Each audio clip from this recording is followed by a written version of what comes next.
On SUN969, it's time to welcome to the studio a special guest. Now, you might know him from various TV shows, you might know him from radio. Over the years, he's been around. His name is Greg Evans. He's an absolute legend in the radio and television industry. Welcome to the studio. What are you doing in Alice? I tell you what, Nigel, you are too kind. What a lovely introduction.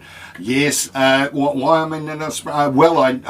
I live in Melbourne, and I think the best place in Australia for the winter is Darwin. So consistent. Yep. And I go through Alice Springs to get to Darwin every year, and I've been doing that for the last 11 years, so it's nice to be here. But you mentioned radio, so anybody from Melbourne would remember 3XY. It was a Leviathan in the 70s, and that's where I was, and I just got to meet so many rock stars that came through. And then in the 80s, television show Perfect Match. Now, Nigel, I've hosted 14 television shows, but most people just remember Perfect Match. And Dexter. Dexter the robot. Most asked question in my life. Where's Dexter? Well, he's in a museum. Perhaps where I should be, Nigel.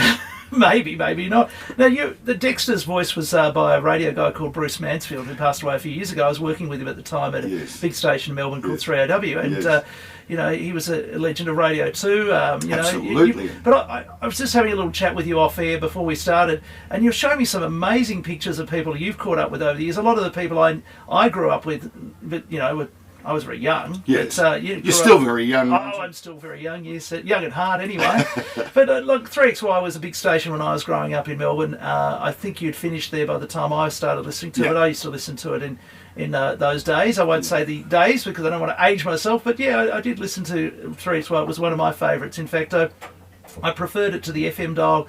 I eventually moved to Fox FM, which was a big station as well. That's one of the first FMs in Melbourne. You've got to remember, during the 70s, 3XY was just absolutely... Everyone under 30 in Melbourne listened to 3XY and perhaps 2SM in Sydney, same genre. We were disc jockeys, and we just loved it. It was a fantastic radio station. Radio was different. There was no FM then. No. And the only way you could get music, there was two ways. You could listen to the radio, or you could go into a record shop and buy a piece of vinyl, a 45. Yeah. They were the only two ways. Countdown hadn't started. If you wanted to hear music, you listened to 3XY because it played all the top 40 stuff. Well, when I grew up, went and bought a record. Format was really good. It was the top 40 pretty much played around the clock, and it had maybe one classic hit every hour. That was roughly what it did when I was growing up. But we had FM when I grew up. The FM was up and going. We had Fox, and we had Eon, which became Triple M. So we had all of that going. But I mean, look, in terms of radio, things that changed in the 80s and the 90s, Nigel, when I started in radio, there were 5 turntables around there, and you would cue records and let them slip under the felt, and hold onto it and let it go. Skid cue, wasn't it? It's called a skid cue. You just held onto it and off it went. Yeah. Well, I've learned something. I've heard of a skid mark, but I've never heard of a skid cue, Nigel. So a skid cue is what it was, and you'd cue the records. Then came CDs. I hated them because all these drawers kept coming out at me, and I'd always get them mixed up.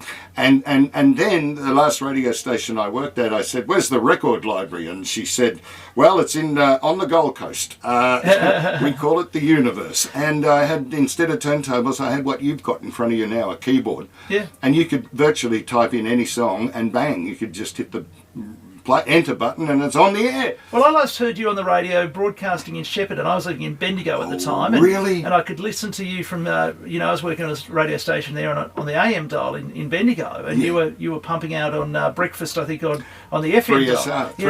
Pick it up. 3SR FM, and I was doing that from home in Bonnie Doon. You were with your mum, I think. That's exactly what I was, Nigel. You got me pegged. And they built a studio for me at home, and it was just lovely. I'd wake up of a morning and do the brekkie show, slide down the banister.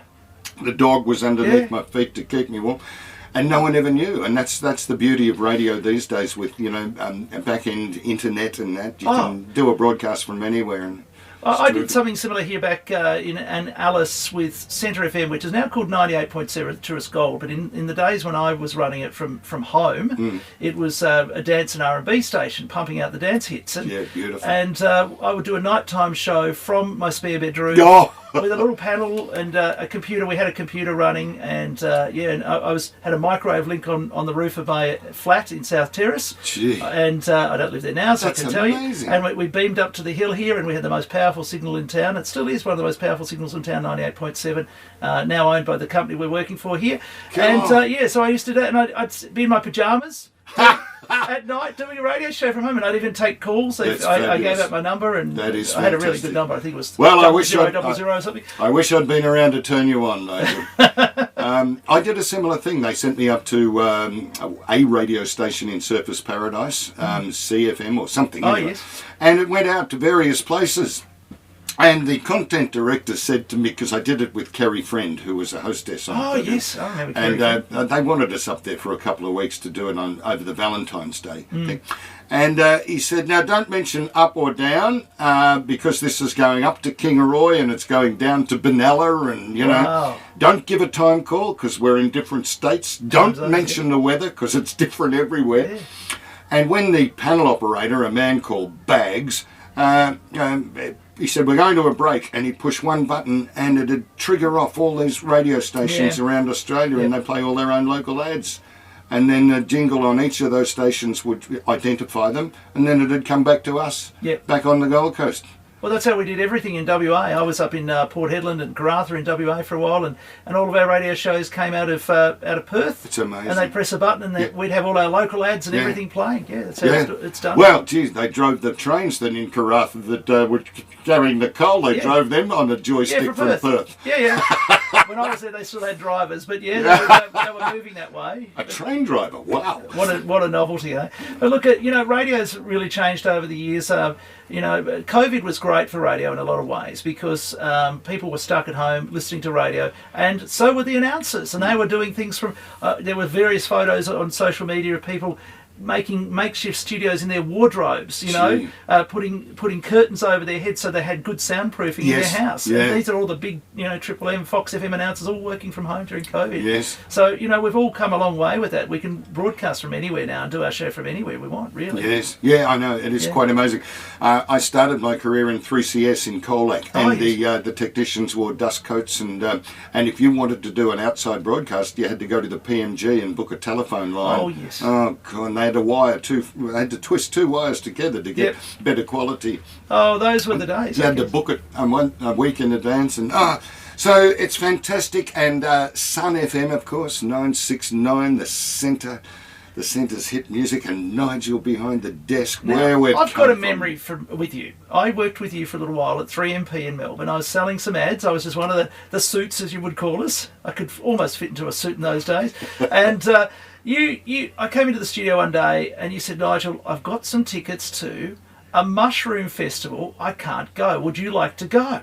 Well, and you gave me tickets to Mushroom Mushroom Festival. Now, Festival. mushrooms have become a very big topic in recent times. Yeah, Beef Wellington. So the question is, were you trying to poison me? A mushroom festival. That would have been a Michael Gudinski type mushroom festival. No, it Mushroom wasn't. Records. No, it wasn't. It was you're talking real. about real mushrooms. Yes, it was the actual mushroom growers of Australia. They had their big event at Como Place. I went along and I God. nibbled on mushroom products and Wow. drank champagne. So thank you for that. I really had a great day. Did It was you? probably one of the best days I had working there. Wow, Nigel, that's amazing. That's graft and corruption. There was a talkback radio station, wasn't it? No, you're on 3MP, which was Like a music? music station, but we did have a talkback. We had a sports station in the building as well. Yeah, but you used to get things, Sometimes, the launches and things like that. I worked on 3AW for 4 years with Sam Newman, and the things that used to come into the studio there. And true story, Nigel, one day we're doing breakfast and Kentucky Fried Chicken, KFC, Yeah. had just launched barbecue chickens, and these two gorgeous young models with little mini skirts on and wearing the Kentucky Fried Chicken outfit, KFC, and brought in two chooks to the radio station. This is about 7:30 in the morning. As what called a radio drop, and they were launching it. And Sam actually ate both chooks in the studio.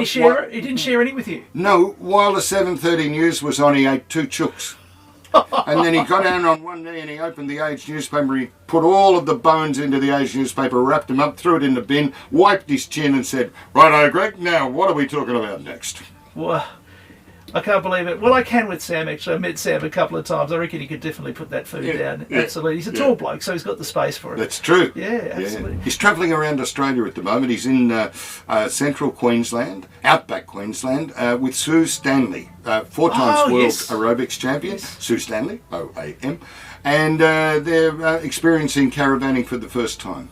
Now, he's got a Silverado and he's tugging some big essential caravan. So he's not using one of his Ferraris or Lamborghinis? No, okay. But I've been in those. He's got a shed full of them. A shed full of them. Yeah. He's done very well for himself, hasn't he? You can have a look for him on YouTube. Day by day he does he's updating it, so Sam Newman. Yeah, wow. So he's there. You can see his adventures. Last year, he took his boat up to the Whitsundays and they did day 1, day 2, day 3. They did 94 days and got 4 million hits.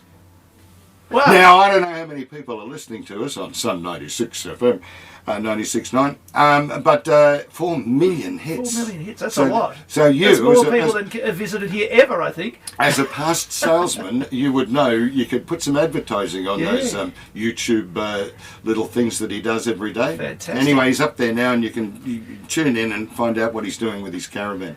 Now, just before you head off, because we've got to run, FM Music Radio, we're going to keep the music flying. You show me all these famous people. You met Joe Cocker. Tell us about that. Well, I met a lot of people, but Joe, I was at 3XY, and it was a Sunday, and they rang up and they said, the great man is in town. He's playing at Festival Hall. Can you? Did your listeners know about Joe Cocker? You are so beautiful, and Hitchcock Railway, and with a little help from my friends, all big Joe Cocker. Yeah. Anyway. Came into the studio and the sound engineer's behind the glass and Joe sits down and he was wearing a blue King G singlet, like a workman's singlet, hair under his arms, dreadlocks hanging down to his shoulders. I said, "G'day, Joe, now tell me, Joe, what's been the best thing that's happened to you since you've been in Australia?" And he leaned over to the mic and he went, and that's all that came out of his mouth. No. I said, "Joe, what are we going to see at Festival Hall tonight?" And he went, and anyway, after 10 minutes of this, I've looked through to the sound engineer and he's waved his hands and he's gone, "We can't use any of this. Joe's off his head, like Joe's on another planet. Wow. We can't." Well, Joe, thanks very much for coming in. It's been great talking to you. There was nothing salvageable out of the interview. We couldn't use it. 10 years later, I was approached by a company to do some unplugged interviews, and they said, "You're going to be doing Liam Neeson and you're going to be doing a lot of other people, Phyllis Diller and Joe Cocker."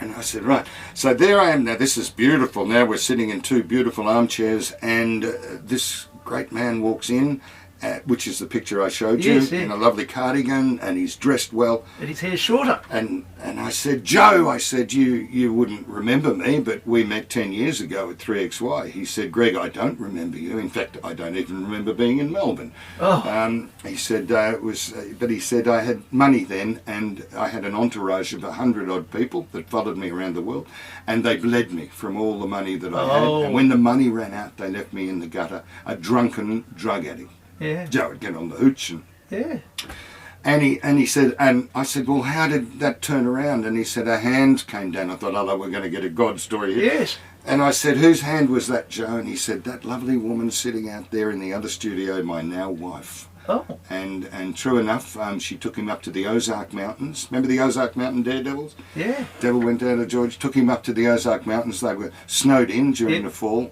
and cleaned him out. No more drugs, no more alcohol. Took him back to Los Angeles and knocked on studio doors and got him a little session job here and there, because he's a great musician and a great singer. And after that came "You Are So Beautiful," 9.5 weeks, the movie. "You Are So Beautiful," and you can leave your hat on. Leave your hat on, which is a song that a lot of our listeners have probably known. Yeah, and that's a Joe Cocker story. From rags to riches to rags and rags to riches. And back again. All by the hand of a woman, Nigel. Yes. Now you're known. A lot of people would know that you do marriage ceremonies and all that sort of thing. Yeah, I marry people. Yeah, that's quite an interesting post to Perfect Match, where I was introducing strangers. Now I'm marrying lovers. Yeah. Why do you need to get married, Nigel? Oh, maybe one day. You will never know. Well, just remember, marriage is the single biggest reason for divorce. Yes, there's no other reason for it. Well, look, and are you still doing all of that type of work? Yes, I am coming up for my 1,000th wedding. Oh, yeah, incredible. Almost married 1,000 couples, and it's been an absolute pleasure and a privilege. It's a beautiful place to stand in someone's life when they're in love and they're happy, and you're standing there and they share it with you. I've loved every wedding that I've performed. Do you keep track of them, and do you have any idea of how many successful, like how many are still together? No, I don't, Nigel, I don't, but I married one woman 3 times, so... Oh, that didn't sound too good then. Well, she was a cop, and Right. she rang up and she said, can you marry me? I said, yeah, what does he do? She said, oh, he's a cop. And a year later she rings back, I need you again. I said, why? She said, well, he was a prick. I said, oh, was he really? She said, he was horrible. The marriage only lasted a month. And I said, okay. She said, anyway, I'm in love again, it's all right. I said, what does he do? She said, oh, he's a cop. Oh.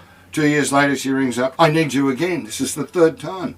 I said, what happened? She said, no, it only lasted 6 months. He was horrible as well. But it's okay because I'm in love again. I said, what does he do? She said, he's an accountant. Oh, good. And I haven't heard from her for 6 years. Yeah, now, see, this is the thing. I have read a book. There's a book, Power of the Subconscious Mind. Have you read that book? No. It goes back to the 1960s or something like that. And one of the chapters, I think it's like chapter 11 in the book, talks about a woman who married the same guy twice, effectively, 2 different guys with the same guy. Oh, and then she met someone who was totally different, totally opposite, and then they were happy ever after. Sounds like that song Pina Colada. Oh, no, because she got away from the original. She got guys. away. Yeah, Gee whiz. well, look, thank you for joining. I'll clear my throat. Thank you for joining me on the radio today. It's been great having you in here, reminiscing about your career and your life. And Gosh, nice. we could just spend hours talking about this. Maybe we could do it again sometime. Thank you very much. It's been an absolute pleasure. I love being in Alice Springs. I love being in the territory. And the only thing wrong with today is you're wearing a Magpies thing. That's right. Collingwood, listen Gotta to keep it. warm, I reckon yeah. there'll be premiers this year. Who's going to stop Collingwood? Maybe Geelong, maybe Brisbane, maybe the Suns. Who knows? Maybe no one. I reckon they're pretty we'll good. see what happens. They're pretty good. Nigel, thank you for having me, and Thank you. I've enjoyed every minute of our chat. Thank you. And enjoy getting the sun up in Darwin. I was up there for a couple of years. Jesus. It was lovely. I love the winter in Darwin. I do. It's very nice, the dry Thank season. you. Thanks, Greg. Greg Evans having a chat with us here on SUN969.